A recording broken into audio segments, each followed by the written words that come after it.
নমস্কার বন্ধুরা, নবনীতা মমস কিচেনে সবাইকে স্বাগত। আজকে আমি বানাচ্ছি শসার একটা রেসিপি। প্রথমে আমি কড়াইটাকে ভালো করে গরম করে নিয়ে তাতে দিয়ে দেবো 2 স্পুন মতো সর্ষের তেল।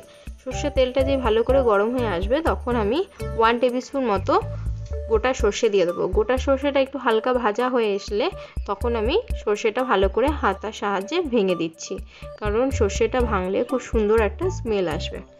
এইবার আমি দিয়ে দিলাম একটা পাকা লঙ্কা, আর দিয়ে দিলাম সর্ষে বাটা আর জিরে বাটা একসঙ্গে 1 টেবিল স্পুন মতো দিয়ে দিচ্ছি। এটাকে একটু ভালো করে একটু কষিয়ে নেব। এইবারে দিয়ে দেবো 1 টেবিল স্পুন মতো হলুদ গুঁড়ো, আর দেবো 2 টেবিল স্পুন মতো নুন দিয়ে আমি ভালো করে একটু কষিয়ে নেব। আর দিয়ে দিচ্ছি হালকা 1 স্পুন মতো চিনি। এবার আমি ওটাকে ভালো করে নাড়িয়ে আমি শসাগুলোর উপর দিয়ে দিচ্ছি, কিন্তু শসা দিয়ে আমি নাড়াচ্ছি না।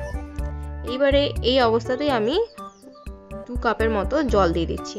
শসাতে খুব একটা বেশি জল দেওয়ার দরকার পড়বে না, এইটুকুতেই হবে, কারণ শসার মধ্যে অনেকটা জল থাকে, সেই জন্য অনেকটা জলই বেরোবে। এইবার আমি এটাকে ফুটতে দেবো। আর গরমের সময় শসা রান্না খুবই ভালো খাওয়া, পেটটাও ঠান্ডা থাকবে আর একদম মানুষ সুস্থও থাকবে। এইবারে দেখো আমার শসাটা ঝোলটা অনেকটা টেনে গেছে। এইবার আমি লাস্টে একটু ধনেপাতা অ্যাড করে দিচ্ছি। ধনেপাতাটা দিয়ে হালকা 1 মিনিট মতো আমি ফুটিয়ে গ্যাসটা বন্ধ করে দেবো।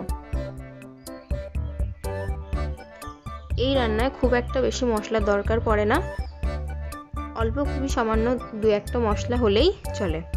এইবার দেখো আমি এটা সার্ভ করে দিয়েছি। তোমরাও বাড়িতে বানাও, আশা করি ভালোই লাগবে। আপনাদের ভিডিওটা কেমন লাগলো কমেন্ট করে জানাতে ভুলবেন না। ভালো থাকবেন, সুস্থ থাকবেন। আমি আবার আসবো নতুন একটা রেসিপির সঙ্গে। নমস্কার।